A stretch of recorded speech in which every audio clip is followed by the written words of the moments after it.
Hi, it's Kamon Reynolds. That's not only a gorgeous jar of honey, but a delicious jar of honey, ready to sell to a customer who's ready for the real stuff. In this video, I'm going to do a review on this Pierce uncapping tank that's made in the USA. I don't get paid to do these videos. We do them to create content and also to inform beekeepers. Is this a product that'll be good for me? Is it a product that maybe is too small? Or maybe it's just not what I'd like, or maybe it's perfect. That's why we create this content. So when we review a product, we want to find out a few things, like how well is it made / how long it's going to last, how easy is it to use, how easy is it to clean up, and how well does it store. So let's dive into it. We've already got some wax in the uncapping tank from Pierce. This whole thing's made in the USA, and it has drained this honey from the wax cappings very well. Also want to show you the grate down below. It's strong and it is removable. Let's dive down into the bottom box where you can see what I like to call the straining cloth. I don't like to call it a filter. It doesn't filter any pollen out or any important parts of it, but it will get the big pieces of wax and it will get any possible maybe splinters from the wood frame that we definitely don't want in our honey. Let's dive down even further below.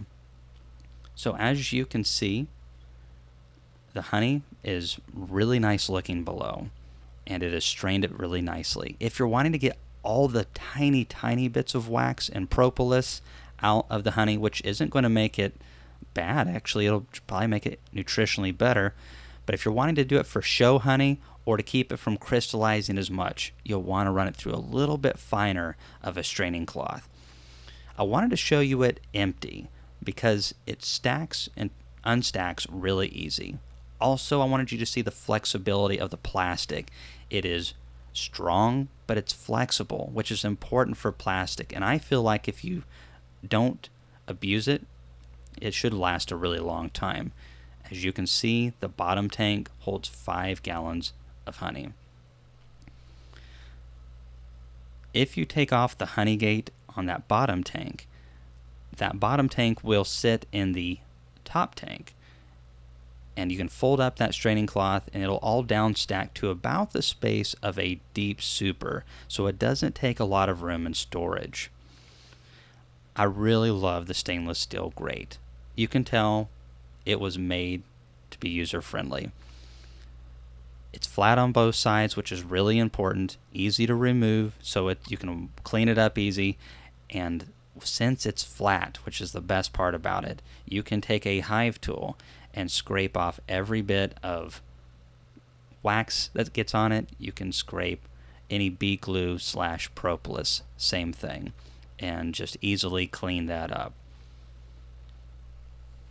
As we go on into the next stage, we are going to show you the poplar bar that you can steady your frames on to uncap them. I think this just really drives home quality. Poplar wood. Nobody uses that anymore. It's awesome. It's a strong wood, but it's lightweight, and I really love American poplar. So now we're going to show you how well the honey gate works. Maybe the biggest issue with this tank is when it gets low on honey. Right now I think there's only a little over a gallon in it, so I had to tip it up quite a bit to get the last bits of honey out of it, but that's the same way it is with a lot of uncapping tanks like this.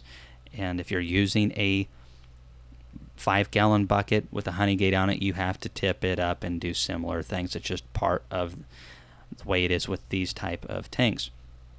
However, you can get it out, and you can see that honey is pretty cold as much as it's piling on top of itself like that and not running out very quickly. Overall, I think this tank works really nice and is made to be user friendly. And for folks that are in a range that could use a tank like this, I think you'll be really pleased. I think there's a good chance with good care it could last 15, maybe even 20 years based on the type of plastic that it is with good care. So thanks for watching this review, and we'll see you in the next one.